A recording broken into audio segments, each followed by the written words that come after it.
Howdy. Hello, everyone. So, episode 4. God. Yes, welcome to Viva Las Vampires. And did we just end up calling K's our Siren song. Yeah. Yeah. This is where the rubber meets the road as far as playing Monster of the Week goes, Yes. we think. Yes. Oh, goodness. Definitely a lot going on. We have a lot of great questions. Do we have any announcements? I don't think we have announcements, no. Other than happy holidays, everybody, because that'll all be over with next time we see y'all. Yeah. Hi, Woody. Hi, Woody. Hagsanayak. Merry Christmas to everyone who celebrates. With it being the holidays, I will say, we are not 100% certain that our next episode will be going up the day after Christmas, just because I found out that I have been summoned to be with my family, so... Yes. Yeah, it might go up a couple days late. Yeah, it might just be a couple days late. We're not gonna, completely hold off on an episode cycle. It'll just go up when it goes up. And it might go up on time. We don't know. Yeah. It's going to depend on, my work schedule, how fast we're able to get things done. But Busy week for everybody.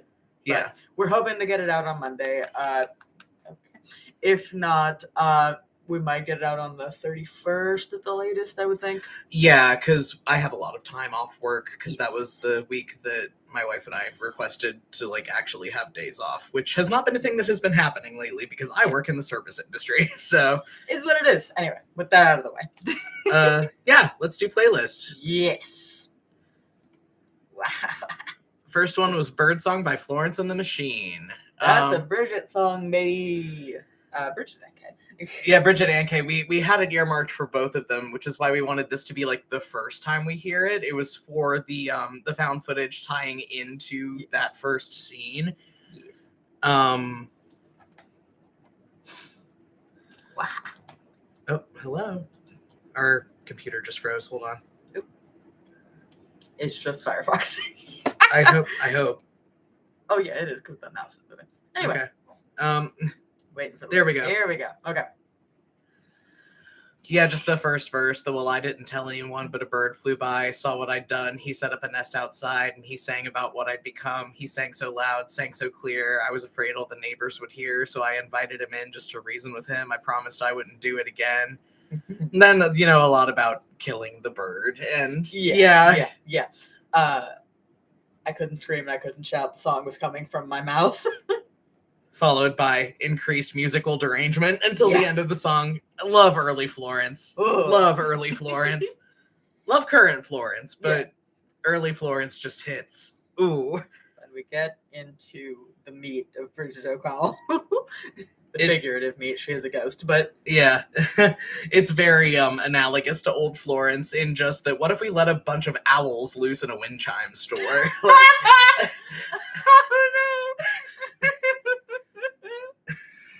Oh, I'm right. Oh, God. And then our one for the actual first scene. Do we want to talk about that found footage? Or do we want to save that for the question that we had about Bridget? Yeah, let's save it for the found footage. Okay. Or no, I understood what you meant. But yeah, the second track was for the actual first scene where Kay and Bridget were having their conversation. And it was Genesis 3:23 by the Mountain Goats. Yes. Resident Mountain Goats expert, take it away.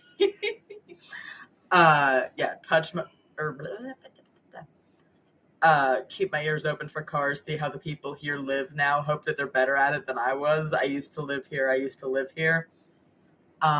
Pictures up on the mantle, nobody I know. I stand by the tiny furnace where the long shadows grow. Living room to bedroom to kitchen, familiar and warm. Hours spent starving within these walls, the sounds of a distant storm. Fight through the ghosts in the hallway, duck and weave. Stand by the door with my eyes closed when it's time to leave. Steal home before sunset, cover up my tracks. Drive home with old dreams that play in my mind and the wind at my back. Yeah. We just like that for a K song for this scene. If you would like to talk about it. Yeah, I mean, sort of the thing that we've been going for with Kay's whole arc with the haunted house has very much been somebody that is haunting as much as they are haunted. Like, in a way, Kaylin is haunting their own house. Yeah. And I think, like, actually having that first, like, rational conversation with one of the ghosts that lived there kind of really brought that home of, oh, you're a ghost too in your own way. Like, yeah, this place is haunted, but you're haunting it as well. Like, yeah. It's tasty. It's tasty. I'm excited to get into more of it. We're going to be circling that point for the entire season, but we have some stuff going on with it planned for the end. Somebody in the chat said, "Oh, bird song for Bridget." That's so #horror. So very worrying. You have no fucking idea.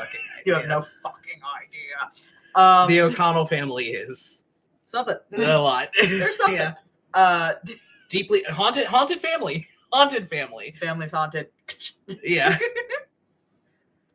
Our next song was "The Woods" by San Fermin. This one's a Damien song for that.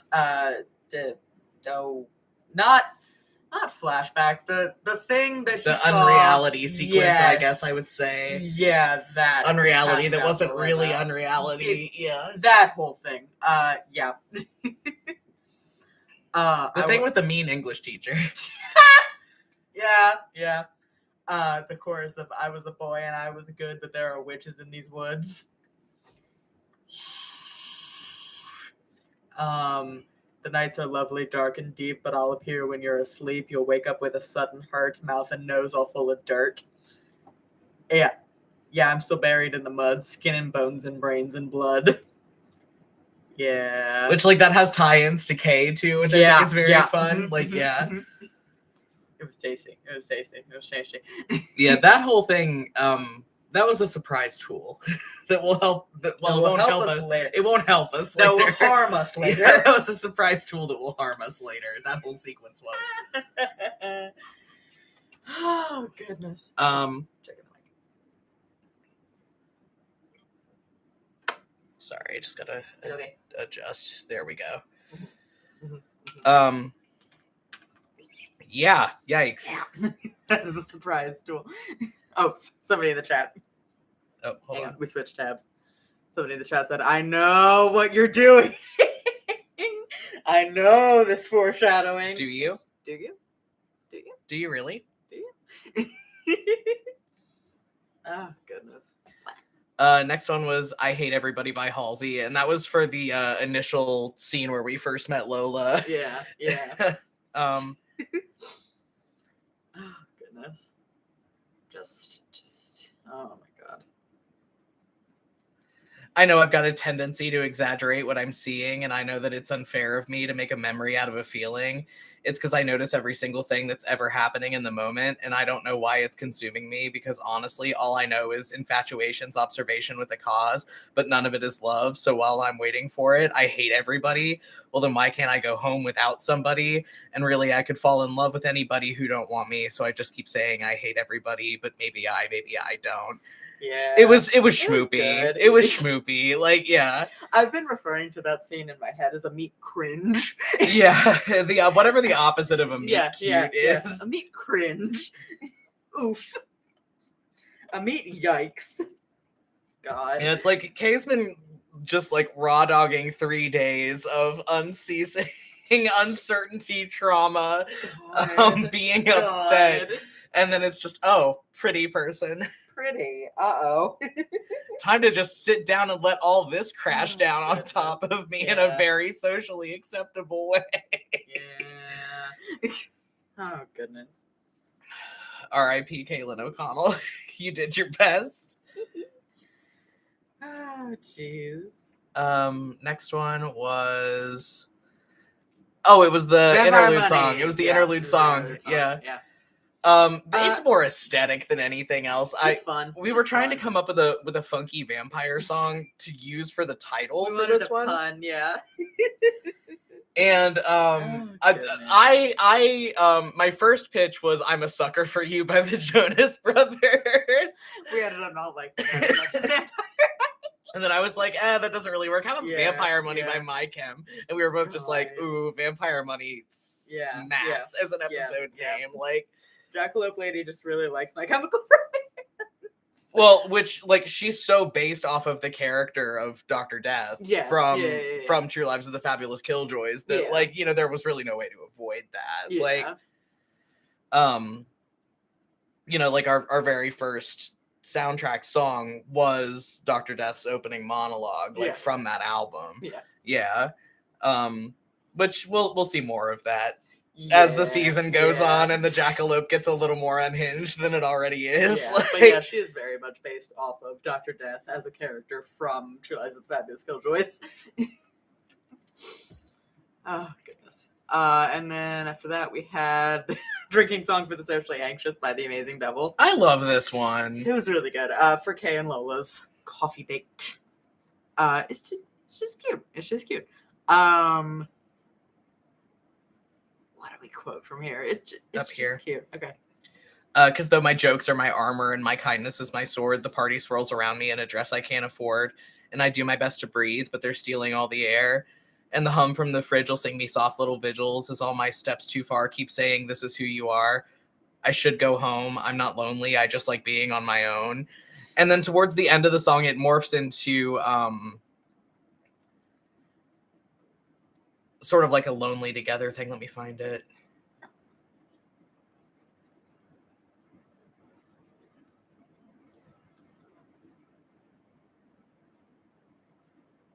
Yeah, I'm not lonely. I just like being on my own with you. Yeah. I also just love verse 6, and we're bursting at the seams because the noise is crushing us. We think it's so much worse than it seems, but that voice inside is rushing us. And in a moment of total rapture, and with every strength I have, I ask if you play D&D, and your face lights up like you've woken up from this endless fucking nightmare of pretending this is you. This is us, this is me, this is how we're meant to be. But your smile tells me I'm safe, and that voice unspoken's heard, because if God made all us in his image, God's a fucking nerd. Yeah. Yeah. Oh, like, so much of what Kay and Lola's dynamic is just a handshake meme. Yeah. Like, non-binary, trans femme, Yeah. autistic people are really just out here, like... And I love them. And then after that, we had Novo Amore's I Make Sparks, which was for Damien and Dahlia's conversation on the stairs. It's just, I make sparks in awesome ways. The dripping tap consuming my head. Yeah, you took off with little conflict in your way. And I'm not good at winning fights anymore. I'm just a needle in the hay. Woof. Oof. I won't be biting at my tongue anymore. I could be catching up on sleep. I made a beeline up to the gate, met with your eyes, and it was appalling. We took a rest sitting on our feet. These are the memories I keep. We made the law, but it shook the ground. Keeping it working was everything that would keep it from all going down. I really like. We're going to be doing more with Damien and Dahlia's dynamic, but I really like the groundwork we're setting for it right now. That they both just kind of suck. In very similar Meanwhile, ways. Dahlia has him by the back of the neck, just going, we're in this together now, motherfucker. Yeah. Oh, goodness. And then we had Working for the Knife by Mitski as our closing track, and that's a mix song, baby. Yep. Yep. I don't know. You're kind of the Mitski expert here. I feel better deferring to you on this. I used to think I would tell stories, but nobody cared for the stories I had about no good guys. I always knew the world moves on. I just didn't know it would go on without me. I start the day high and it ends so low because I'm working for the knife. Used to think I'd be done by 20. Now at 29, the road ahead appears the same, though maybe at 30 I'll see a way to change that I'm living for the knife. Yeah. I just like making it's just something about somebody in the chat just said eyebrows, smiley face.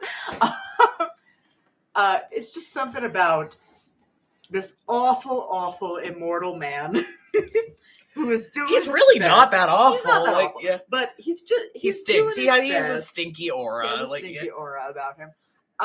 Who is doing his best to move through the world in a way that is meaningful still, but he's over 400 years old. He's 547 Over 500, sorry. Over 500 years old. And it's very difficult once you're over 500 years old to feel like anything means anything at all. But like, and we have a question about Mick later, but his characterization in what we have planned for him is just so delicious to me, because he's very close to my heart. He is my baby. Somebody in the chat said a sign to make it scans. Yeah. Moving on to questions, though. Yes. Okay, here we go. So our first one. So exactly how like hungry is the house? Okay, the thing about the house, I don't think hungry is the word that I personally would use. Mostly because, like, to whatever degree the house and its energy want anything, I don't think the house wants to eat people. I don't think the house wants more people to be stuck there. It's just, like Bridget said, it is flypaper for the departed. Well, and I think the narrative of like the haunted house as a home gone bad kind of comes in there, and like that house wants its family to come home. Yeah. Which is why there are so many dead members of that family still fucking kicking around in there. Yeah. It said nobody in, nobody out. Yeah. Yeah. Because like it's just a little like hateful. Yeah, because like we've never seen the house or the ghosts mess with Lydia. We've never seen them mess with Augie, who they've both been in there. Frankie, Bailey, like nobody in there seemed to notice that anything was like off spiritually with the house. Kay. Like that's a very like self-contained thing with Kay, who you could argue the house has a claim on. Like the house doesn't claim the Antonovs or Frankie or Bailey or anyone like that, which is why nothing ever happens to them. It is very much the dynamic of your family being very possessive of you in a way that is bad. Yeah.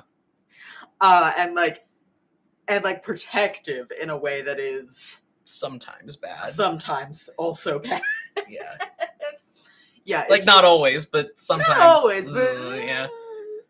It is very much the dynamic of like, if haunted houses are a representation of family trauma, which is what we're doing here, it is very much a representation of the trauma of growing up with somebody who definitely wants you to be okay and definitely wants to protect you and keep you close. But doesn't have any fucking idea how to do that.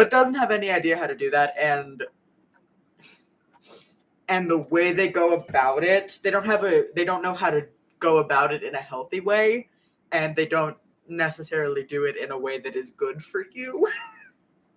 You know what I mean? Yeah, I think the house is lonely more than it's hungry. Yeah, pretty much. Yeah, it just wants everybody to nobody in, nobody out. Yeah. To the extent that the house wants anything. Our next question was, you want to tell me about Grandma in the backyard so bad? Ooh. We will eventually. Eventually. What can we say right now? We can't explain who Art is yet. We can't, but you can kind of infer. If you go back over that scene with a fine-tooth comb, you can infer who Art is. You can infer. And why he doesn't like Bridget is up for debate. Yeah. Well, you'll figure it out. You'll know. Yeah, somebody in the chat just said, oh, yeah, if you go over that scene and the dynamics in it, and what we found out about the family in earlier episodes, you will notice that Art is not mentioned when the extended family is discussed. Like, he hasn't been mentioned at all. Mm-hmm. The only person that has said anything about Art is Bridget.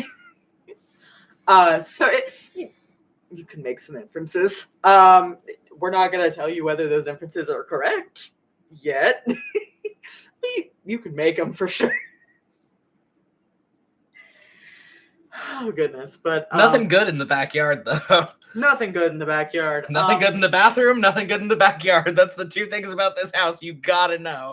And I think it's also, there's something to note about the fact that Art is the only ghost that isn't in the house. You know, like, yeah, Bridget never goes outside. Well, no, I'm sorry.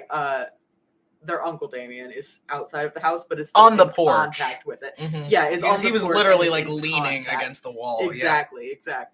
Yeah. We were going with I believe we said that with the mechanics of the house, we were going with AHS hotel rules any ghost in there died there. Yes. Yeah. Art's not in the house. Art's not in the house. Well,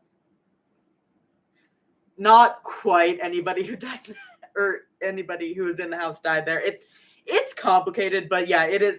If you look at the metaphor, there is something that, personally speaking, I did on purpose about the fact that Art is not in the house. We are circling around the whole Art thing so carefully. But yeah, you can infer who that is from the information given. I mean, from what I understood of the backstory building we did, he didn't die in the house. On the properties. We'll find out. We'll yeah. find out. We'll discuss it. I am being so careful. Oh goodness. But yeah, and there's something very fun about how Bridget corrected Kay about, like, no, it's her house. Like, I think the house is more tied to Bridget than anybody else in the family. And the metaphor of the house is more tied to Bridget than about it is to anybody wanting else. everybody home. Yeah. Lots to say about Bridget O'Connell. And again, there's a reason that Drew doesn't like going in there, because we've seen the house not have effects on people that are outside the sphere of influence. Mm-hmm. We've seen the effect it has on Kay. You can infer what would happen to Drew O'Connell if he walked into that house. Anyway, oh goodness. Yeah, I'm being so careful. Our next question was, so when Dahlia said Octavia wasn't a vampire yet, explain.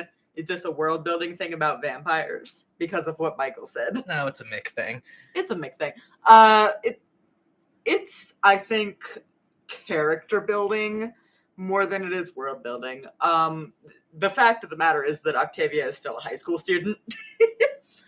I think what I believe, from what we've established, what I believe was being established there, correct me if I'm wrong, is that Octavia is under the protection of Mick specifically, and his sphere of influence among vampires in general. But she has not been turned into a vampire because she's a child. Yeah, she's not old enough to make that decision. Yeah, like, it's not a decision that she can make, but also she is under his protection on purpose. It's more character building. Which, like, again, inferences, like, you can unpack, like, oh, this is a thing that he's probably done before. Like, Yep. Michael Darcy just collects funky little queer people. Somebody in the chat said vampire as a lifestyle and occupation. I mean, kinda. I'm into the vampire lifestyle, you know. I mean, coming from the people who fleshed out Mick's, like, entire coven, because there are a lot more people than just Dahlia and Octavia involved in all this. I don't know that we'll get to meet all of them in depth, but there are several. Yeah, that's why there's so many bedrooms in the condo. Yeah. Into the vampire lifestyle. Oh goodness. And to be fair, it is kind of mixed occupation. Profession. Fruity vampire. Yeah. Better than capitalism. Yeah. You know what? Our next question was, speaking of which, please tell me about Michael. Anything at all. This man is insane. See, the sad thing is that he's one of the most sane people in the podcast, actually. He is so normal. He's just very old. And extremely tired. Yeah. The thing about Mick is that we've established vampirism in kind of our canon as like a progressive thing. Well, again, we're doing tiebacks to AHS Hotel there, where I really like the way that they did vampirism as technically it's a terminal disease, but the effect of the terminal disease is that it makes you live for a long fucking time. Yeah. But it's gonna get you eventually. It's gonna get you eventually. Yeah. And like, well, we pull from Midnight Mass with that too. Yes. Yeah. And like, he established when he was talking about what happens when he goes into the sun versus what happens when Dahlia does. Yeah, like Dahlia has to wear sunscreen, but she's good. Meanwhile, if Mick gets hit by a sunbeam, he sets on fire. Yeah, and it is this thing that like is progressively isolating because like he can't go out in the sun. We haven't established, but I think he has issues seeing himself in mirrors. I think he can't see his own reflection, and yeah, because we've said that all the pictures of him were older. Yeah. It is very much like I think what we've established is that he can be captured by modern cameras, but like, well, yeah, because the whole thing about vampires not having reflections tied back to silver, back when mirrors were backed with actual silver. Yeah, and I think it's also a thing of like, I think metatextually and like metaphorically, it's very fun of like, you cannot see your self-image in the moment. You can only see images that have been captured of you. Mm-hmm. I like that. I like that metaphorically when writing vampires. But like, also makes it easy to get around security cameras. I think he can be captured on camera. That's the thing. Damn. But yeah, it is very much. He is very worldly, and he is very. He kind of has everything, but he is isolated by this thing that is slowly killing him. And I think that's kind of why he gathers people to himself and why he takes in every wandering puppy on the street. You know? Yeah, he has that line about what is it with every lost puppy on the street. Yeah. Did he have that line in this episode? That's I don't remember. Line that was in the episode or one we have. One that's in the next episode, which like he and Luke kind of have some similar threads going with every lost puppy on the street too, but for like very not fundamentally different reasons, I think, because and we're gonna be digging a lot into Mick's backstory later as we keep using him as sort of a like a quest giver and a central hub and a headquarters. Like, he has just enough going on to be a secondary character and not a main character. I think if he was a main character, like central cast, he would just have too much going on. And he would break the game. Have to unpack. That too. But he would just have too much going on that we have to unpack. But as a secondary character, he can just say stuff. Well, and also because of the limits of vampirism, the way we've established it, like having him be a main character and having him be a like hunter in this campaign would like limit the team so fucking much because whoever's got Mick can't go out in the daylight. That's for damn sure. Because he'll get fried extra crispy. But we are very much exploring with him the idea of someone who is extremely isolated and has lived for so long that he is just kind of watching the world pass him, if that makes sense. Yeah, I think there's very much, which, like, that was a character thing that I tried to establish with the fact that he is a collector of media.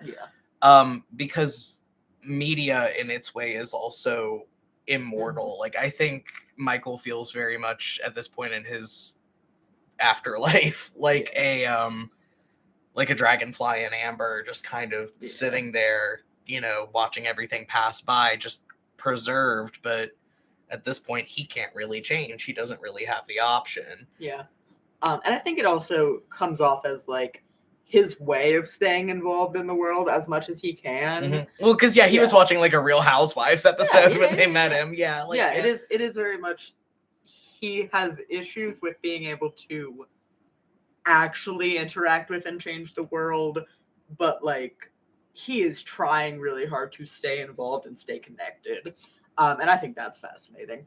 What was I gonna say? Oh, and also it's very fun to look at him as like someone who is principled and like sticks to his convictions of like he doesn't drink blood and he doesn't like prey upon people in that way without their like implicit permission. Like with Damien, it was like that was a slip up on his part, and he like made that overture like thinking it would help, but as soon as he was told like, hey, that's not helping, he backed off. Also like this thing that he does to sustain himself is fundamentally he makes people feel good. Yeah. I think that's really interesting. Something that joke you made about us creating reverse Colin Robinson. Yeah, if you've watched What We Do in the Shadows, I have joked about him being Colin Robinson, but the other way. Instead of being somebody that's so boring and awful that it saps your energy, it's just somebody that's so cool and sexy and fun. Yeah, he's just so charming. Yeah. Oh, goodness. But yeah, a lot that I'm excited to dig into with Mick, and just the concept of being over 500 years old and still trying to stay involved with the world, and having a very like close-knit family of people around him that are all like, I think we decided like fundamentally when we were fleshing out the concepts of that little like group of vampires, like these are all people that he has helped out of like incredibly like various degrees of incredibly bad situations. Like that Dahlia had that line about, it's only been living with Mick that's made me start to take on a fondness for lost kittens and cardboard boxes. I'm trying to be a good fucking person, douchebag. I love Dahlia. And that's a recent development for her, and like a lot of that is tied to her relationship with Michael. And like how much, we'll get into this, but like how much she was kind of operating on self-preservation autopilot before. We'll get into Dahlia's whole thing. But yeah, he can't really say no to a lost puppy, which is a thing we see with a couple other characters in the podcast. But when you bake it into the whole character construct of him being a 547-year-old vampire, it gets it takes an interesting turn. Our next question was, please talk about Kay this episode. She's possibly the most relatable character I've ever fucking seen. And again, I say having to make the fucking 180 from playing Leo, who had game, at least. Who at least had game, if not much else, to this. Yeah. Has been a real chin scratcher. I love her so much. It's the thing. She's so fucking awkward. Yeah, relatable parts about Kaylin O'Connell. Point 1, lifestyle of if it sucks, hit the bricks. Part 2, that lifestyle goes out the window sometimes because, gay. Gay. Yeah. Oh, goodness. Yeah. That's one thing. Having to watch her discover that she had no game in real time was like one of the most awful fucking bits of acting I've ever done. I was trying so hard to not lose my shit that whole scene. And I think that's another thing that like we're discovering in the medium of doing it in podcasts, like how we discovered that Kay was actually like way funnier in an audio medium than all of the ways that we've written them before. Discovering how fucking awful they are at interacting with attractive people was an unpleasant surprise. Yeah, here's the thing that I think is fun. So much of the Monster of the Week genre, and I think I've said this before and I'll say it again, so much of the Monster of the Week genre relies upon the protagonist being so cool And I just think it's really good to slam dunk that right into the ground. Neither of these idiots are Yeah. cool. I just think we need more protagonists in Monster of the Week media who are just cringe fail losers. They're athletically incompetent. They can't talk to people. I just think it's nice. And the fact that Kate just can't talk to anyone attractive is just so. I really liked it. Although, Well, because like Lydia and Frankie and everybody were exceptions because they're like, "Hi, we're your friends." Or in Lydia's case, she kicked down the door with a gun, which like that, you're not exactly going to be trying to shoot your shot, like in that scenario, like. God. Oh goodness. But yeah, to be fair, I think we all would have that reaction if faced with Lola. To be fair. Especially Lola seeing us in the state that Kate was. Nasty hoodie, trash in the hair, having a peanut allergy reaction. Somebody in the chat said, Kaylin affirming her attractiveness to themselves. I like them a normal amount. Yeah, you are normal. You are attractive to women. God. Autism beam.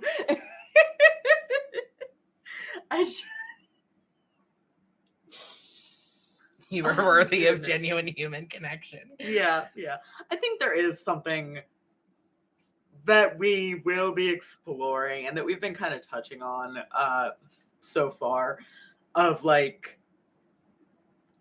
Kay has willingly self-isolated for a really long time. For a lot of different reasons. And they keep coming up with new reasons to keep doing that. Yeah. Yeah, and it's like, it is very much this thing of this person who does want human connection and does, and wants to like be helpful to people that they love and wants to like be close with people, who just keeps putting bricks in that wall. Well, and like, not as far as being helpful goes, because I think being helpful and being of service is all she really knows how to do. Yeah. But in terms of like when you get to genuine human connection and the actual like reciprocity of what that means, and like when it stops just being, oh, how can I be of service to these people? How can I help these people? And like, I am allowed to expect things in return, and I am allowed to want things in return. That's where she kind of freezes up, because that's a sphere in which she just doesn't know how to be. Yeah. Because that hasn't been an option for the entirety of their life. Like, and like, that kind of ties into the self-isolation of like pulling back from people because you need help and you can't ask for it. It's just much to talk about through the rest of the season, probably through the rest of the campaign. Well, and you notice that like those are the moments where you see them getting like the most like awkward and holy shit, help me, I don't know what to do, is like those moments where like Lola was being very selfless and like, oh my god, like let me take you to the hospital, like do you want me to, like, I have an EpiPen in my purse, like are you okay, let me get you some water. And that was when Kaylin was like, I don't know how to be treated with kindness. Yeah, I was gonna say people show kindness to Kaylin O'Connell, and she goes, it's not that I don't like this, it's that I don't know what to do with it. Yeah, and I think that's something that, despite their very different reactions to it, I think that's something that Kay and Damien have in common. And does that say something about their upbringing? Who knows? Kaylin, am I gay, or is this a trauma response, O'Connell? Fuck! Yeah. Por qué no los dos? Yeah.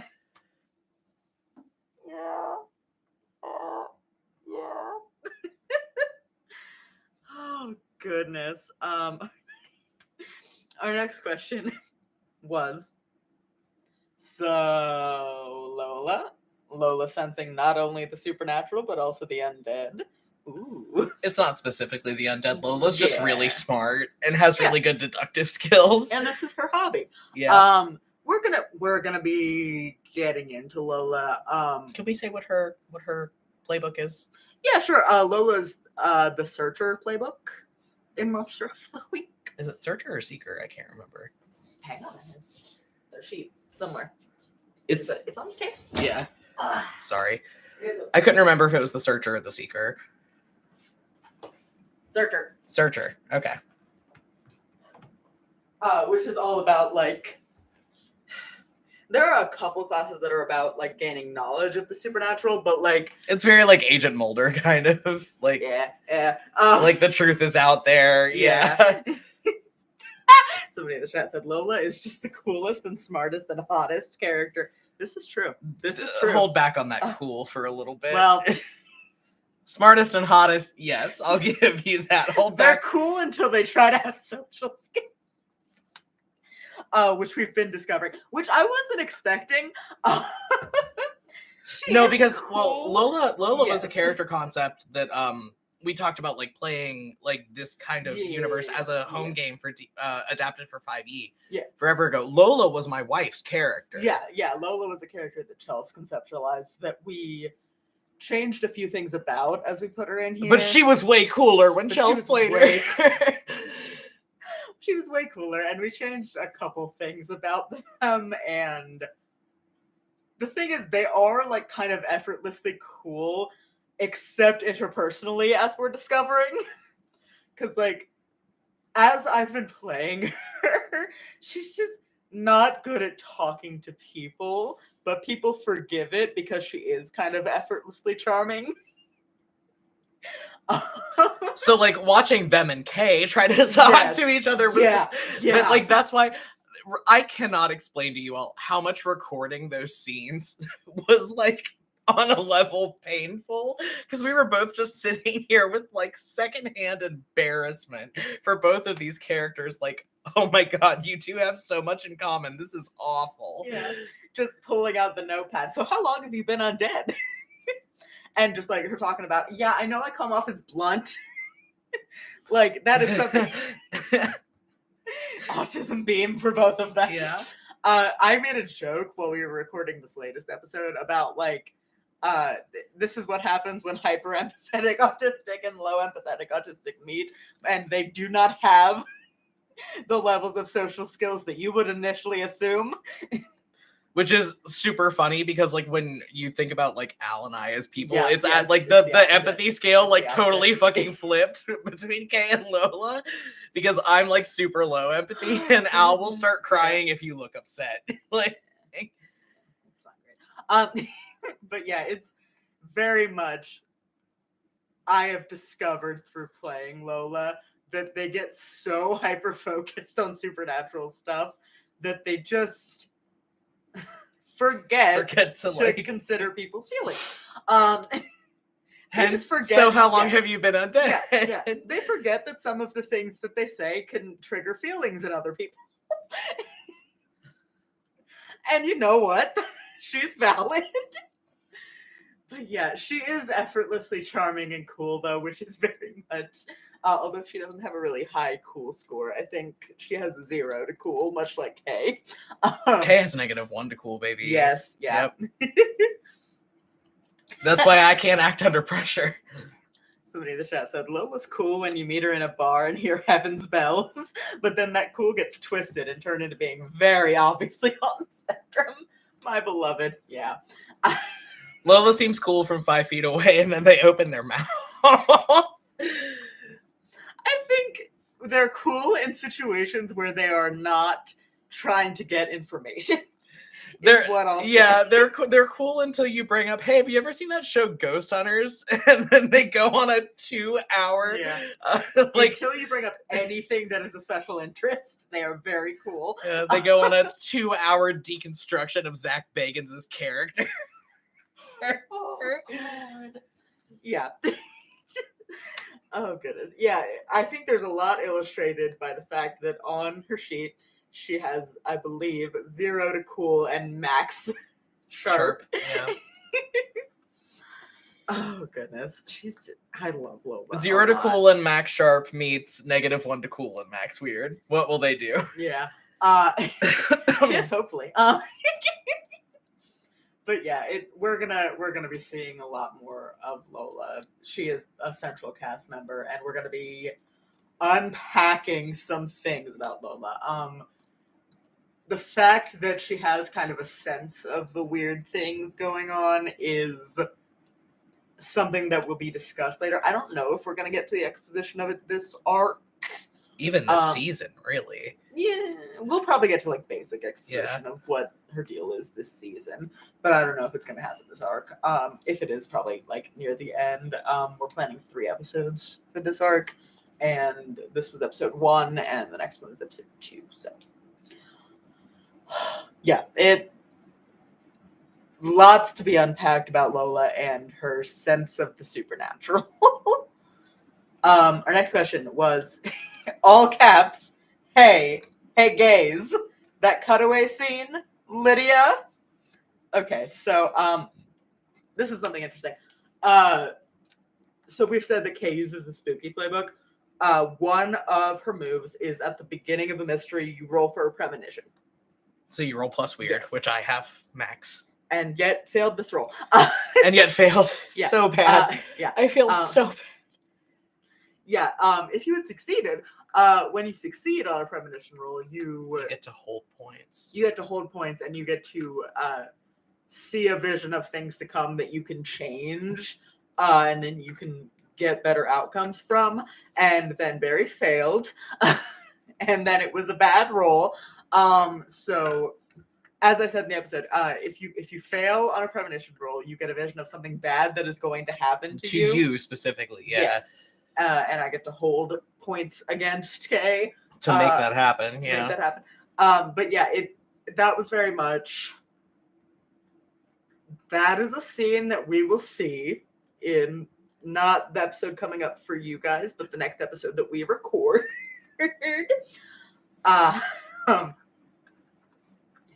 Somebody in the chat said to Kay specifically. Fun, very, very fun, guys. Yeah, because enough bad things don't happen to Kay. But yeah, so that was kind of my prediction of what is going to happen, of where we're going to end up by the end of the arc, and that was kind of the thing about Lydia is that her role in all of this is that she can swing blunt objects really hard. She doesn't have powers. She's not she is in this because her best friend woke up as a zombie.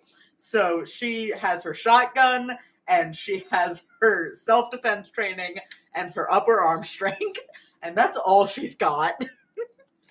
And it will save us all. And it will save us all. And she has, I believe I gave her +2 to tough the last time we leveled up. Yeah, when we leveled her up. Yeah. Yep. So, that is very much her role right now on the team.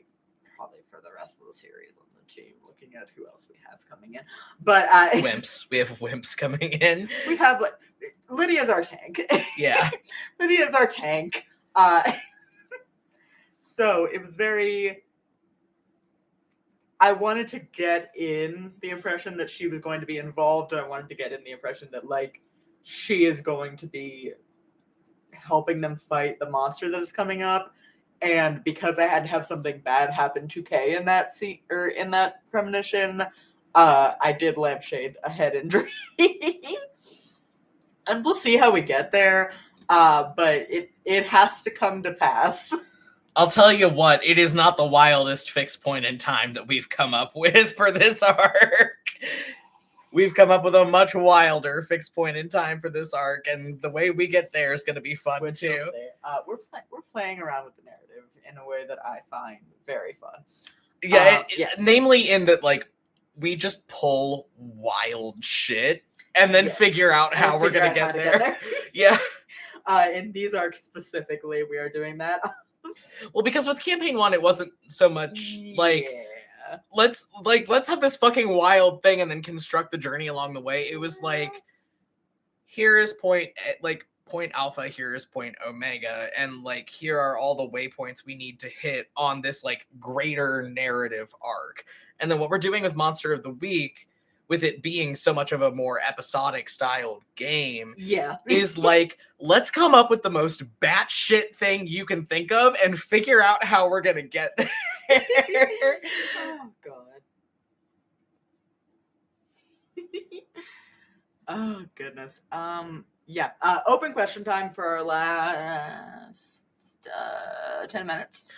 Well, no, last question. But yeah, open question time because this is less of a serious, like, episode relevant question. We did get asked, will there be actual mermaids? Not in this arc in the traditional sense. And not really in this season, I don't think. It has to be kept in mind, like, number one, we don't have things planned as concretely as we did for campaign 1 because we are very much going for this angle of like, let's come up with something absolutely like deranged and figure out how we can get there. We have vague outlines for arcs, and we each have like individual scenes that are kind of solidified in our heads that we'll see how we get there that are fun. But something that needs to be kept in mind is that the theater of this campaign is much smaller than campaign 1, and it takes place in the middle of the desert. So like, unless the mermaids are hanging out in a tank somewhere, which maybe I mean, we can't answer it definitively. We're kind of pulling in various creatures when they become necessary and when we think the concept behind them would be cool. So we'll see as we go forward what kind of beasties and general magical people end up coming in. But it is very much, this campaign is way more in flux than our first one, if that makes sense. Yeah, we basically had the entire story of campaign 1 written before we ever sat down in front of a microphone. Whereas this, like, we know where we start. We don't even really know where we end. I mean, we haven't even really sat down and had that discussion yet. We have like a couple. We have vague ideas. We have like the vaguest possible plot skeleton that doesn't even really have an end yet. And we're keeping the minutia of planning much more loosey-goosey and focusing more on like, oh, here's a like really fun scene that we had in mind, or like, oh, like here's a funny gag, or like here's something I think would be really cool. Okay, we're gonna throw all these things down on the plot map. How do we get here? And that is way more in flux than campaign 1 was. We're doing it very much like the way TV shows end up being planned, of like, we have a vague idea of where we're going, we have a vague idea of where we're gonna end up, but like that could change depending on what comes up in the metaphorical writer's room, and that could change, etc., depending on what gets rolled, reasons that I think Monster of the Week at the end of the day does actually work better for our method of storytelling as two people, and as the storytellers who like to tell stories the way we do, as a system. Again, love campaign 1, wouldn't change anything, love it, but this is working out a lot better. Because we can just like pitch some off the wall thing, and rather than, okay, how are we gonna, because campaign 1, like if we had pitched the thing that you know what I'm talking about, if I had pitched that in campaign 1, it would have been, how can we get this in there? And like, how can we do that mechanically? But here it's like, hi Alice. Hi. And also, we're gonna continue. We have another question in there, but we're gonna continue that train of thought.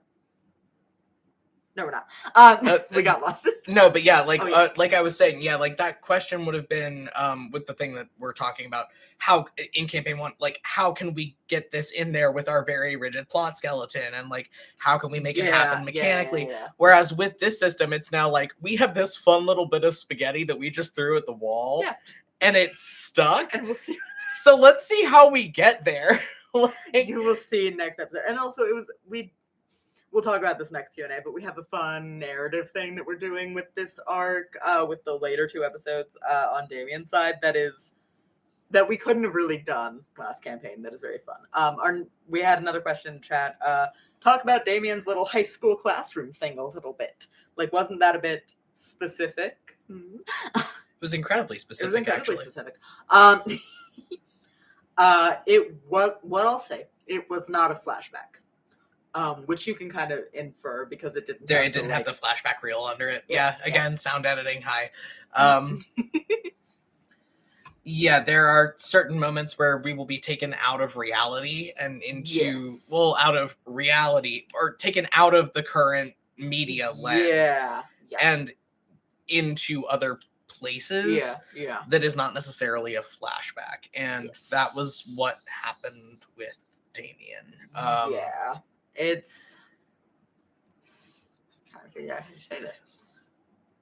We will be discovering a lot of things about the last 5 years from Damien's lens. They will not necessarily be coherent when we discover them. Yeah, they won't make a lot of sense. Yes, just because like that's not how reconstructing memory blocks and things works. I mean, like sometimes things will come back, and like especially with things like like PTSD and stuff like that, like things will come back and they won't make sense, and you won't understand them. Like and like Damien is mentally so scattered right now that like it can't make sense, both because the way that we're framing it is not designed in a way that is going to make it make sense, and also like it is filtering through the lens of Damien, who is in such a state that like a lot of things don't make sense for him right now. Fun sound editing. It very, very definitely felt like whatever was there wanted Damien back, which with a capital B, which is awful and terrible. Beam of smolder and disappear. Something sent something to chase after Damien. Yeah. The Wild Hunt's chasing him for a reason. And Mick knows what he is, and remember how Damien reacted to that. We will discuss that. Yeah. Or not for a while. In the chat from Alice. Hi. Well, actually, I have a question. I heard you talking about a house with agency. Any inspiration from either House of Leaves and or Control Anatomy and the Legacy of the Haunted House? Control Anatomy and the Legacy of the Haunted House in a big way. Yeah. Absolutely. Control Anatomy and the Legacy of the Haunted House. Yeah. Which, if you don't know, that is a YouTube video by YouTuber Jacob Geller, who talks about video games a lot and like does like intertextual connection with it. Very good video. But we've pulled from that. We've pulled from media like The Haunting of Hill House. AHS Hotel, a lot of it, because like a lot of AHS Hotel was a haunted house story, which I like. That's an unpopular take, but I stand by it. Not really. We didn't really even pull anything from AHS Murder House, just because the way Hotel did it was so much better. And also like some of the imagery and like the way that the medium is used in House of Leaves is something that I am trying to take some inspiration from. We haven't gotten to it yet, and that an arc for Damien is a little bit reminiscent of this season. It's I'm being so careful. You must understand. We are playing with unreality through formatting in a way that, to me, feels very reminiscent of House of Leaves. If that makes sense. Short answer, yes. Long answer, whatever. Well, we just in the way that a lot of our stuff does come down to like found footage, and we're trying to make the found footage intros for every episode be relevant to the material of the episode, but also like we go back and we do the found footage after we record the episode. But also it's like things that in the moment you don't really understand. Like it's gonna take you a whole arc or a whole season of like piecing things together through the found footage to be like, oh my god, that's what that was. Like even things that people have been able to piece together about like Todd and Kendra or and about like, Bridget. Like those are things like those little snippets of found footage, a season and a half down the road, you'll think back to it and be like, holy shit. Yeah, and like our goal is to frame and then reframe things a lot throughout the entire series, I think. Mm-hmm. Like very much, at least this is what I'm going for. Correct me if it's not what you're going for. Very much something that I'm going for is like presenting a piece of information as if it is true, and it's not necessarily untrue, but like it is through a very limited viewpoint, and then we reframe it, and then we reframe it, and then and the fact that we're doing a lot of those devices solely through the found footage. Yes. Like there's going to be found footage later, like from the Todd and Kendra intro for episode 2. Yep. That like there's going to be more found footage later down the line that makes you look back at that found footage and be like, whoa, that's not what was actually going on at all. Like yeah. And the thing about the found footage as far as formatting is like it has to be things that are captured through audio or on video or etc. that factually happened. But like it has to be that very limited lens of it's that thing of like this is way off topic massively, but it's that thing of like you are seeing true things, you are seeing factual information, but it is in such a narrow scope. Like you can't piece together a person's life from home videos. And there's so much context around everything that has actually been captured. It's a lot about archiving and like things that people don't necessarily preserve for other people to know, and things that happen behind closed doors. Which is a fun thing about the interactive element of the campaign too, of like with this found footage, we are giving like you, the listener, the option. Like you can play historian, you can try to piece this person's life back together through home videos. And it's going to be really interesting when the context comes through to be like, oh, that's that missing piece that was there. And that's something that I think we both like to do in fictional narratives, both as people who consume narratives and as people who make narratives. And oh my god, we are over an hour. We talked about that for a while. It was fun though. Yeah, good questions this week.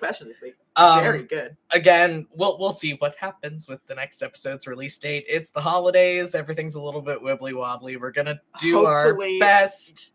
Yeah, hopefully it'll be out on the 26th. Maybe it'll be out on later. Later. Bye. Bye.